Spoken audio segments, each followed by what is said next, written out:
নমস্কার বন্ধুরা, সবাই কেমন আছেন? ছোটদেরকে ভালোবাসা, বড়দেরকে প্রণাম জানিয়ে আরও একটা ব্লগ নিয়ে চলে এলাম। বাইরে আজকে এত সুন্দর ওয়েদার, হাজব্যান্ডকে রিকোয়েস্ট করলাম যে আজকে প্লিজ একটা কিছু বানিয়ে রেসিপি শেয়ার করো।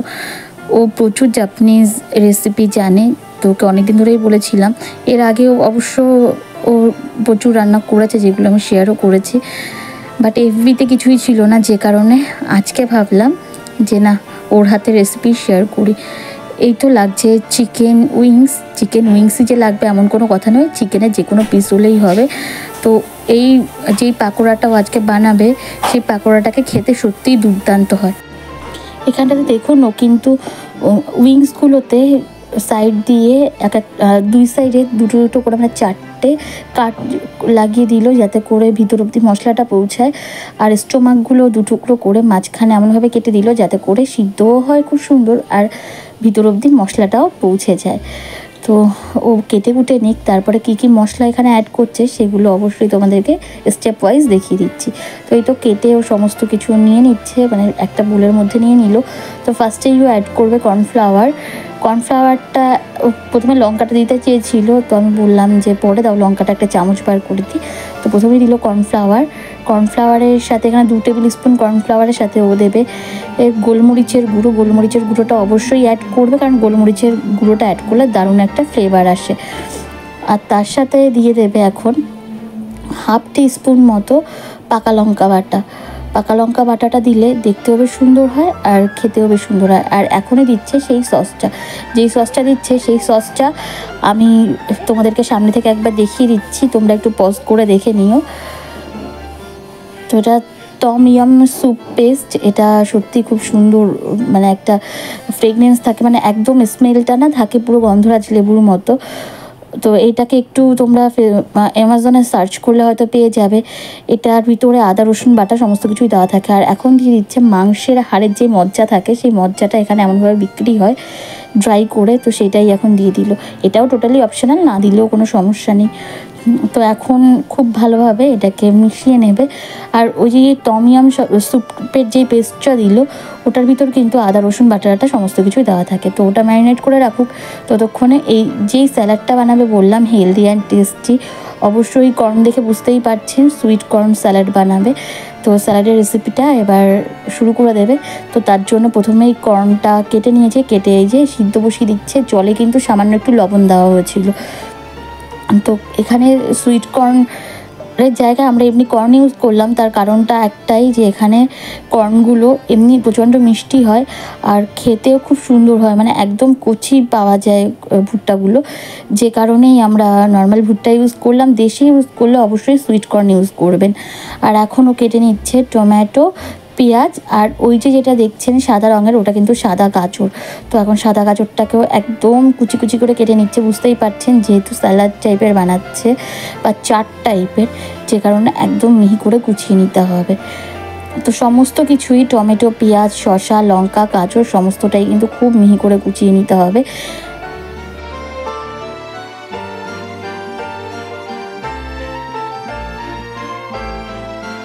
আর এদিকে কিন্তু কর্নটা প্রায় সিদ্ধ হয়ে গেছে, আমি একটু উল্টে পাল্টে দিচ্ছিলাম যাতে উপরের দিকগুলো সুন্দরভাবে সিদ্ধ হয়ে যায়। তো এই তো সিদ্ধ হয়ে বেশ ছাড়িয়েও যাচ্ছিলো কর্নগুলো।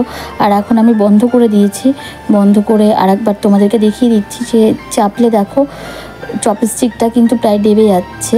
তো এরমভাবেই সিদ্ধটা করে নিতে হবে।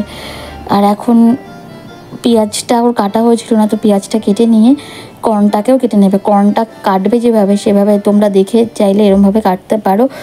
একটা কাঠি বা একটা শক্ত লাঠি টাইপের কিছু, মানে লাঠি বলতে চপস্টিক টাইপের কিছু কর্নের মাঝখানে রেখে তারপর কর্নটা কাটলে তোমাদের কিন্তু কাটতে সুবিধা হবে কর্নটা।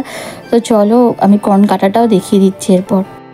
তো এই তো দেখেই তো নিলে কীভাবে কর্নটা কেটে নিল। আর কর্নটা খেতে এত ভালো ছিল যে আমি শুধুই খেয়ে নিচ্ছিলাম। আর এখন দিয়ে দিল লেবুর রস। হ্যাঁ, লেবুর রস এখানে এমনভাবে বিক্রি হয়, তো যেটা খেতে সত্যিই খুব সুন্দর লাগে, মানে সত্যি পুরো লেবুর রসের মতোই লাগে, কোনো আলাদা টেস্ট হয় না। আর এখন দিল ব্ল্যাক পেপার আর ওখানে দিল রক সল্ট, আর এবার দিল বিট নুন। রক সল্ট আমার কাছে ছিল তাই আমি রক সল্ট ইউজ করলাম, মানে আমার হাজব্যান্ড ইউজ করলো। আর যদি রক সল্ট না থাকে তাহলে কোনো অসুবিধা নেই, সাদা লবণও ব্যবহার করা যাবে। তো ওটা তো বানানো হয়ে গেছে, এখন পাকোড়াগুলো ভেজে নেওয়ার পালা।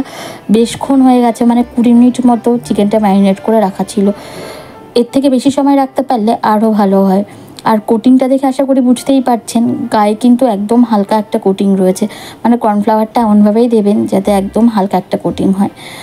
তো উইংসগুলো আগে ভেজে নিয়ে তারপর স্টোমাকগুলোও ভেজে নেব।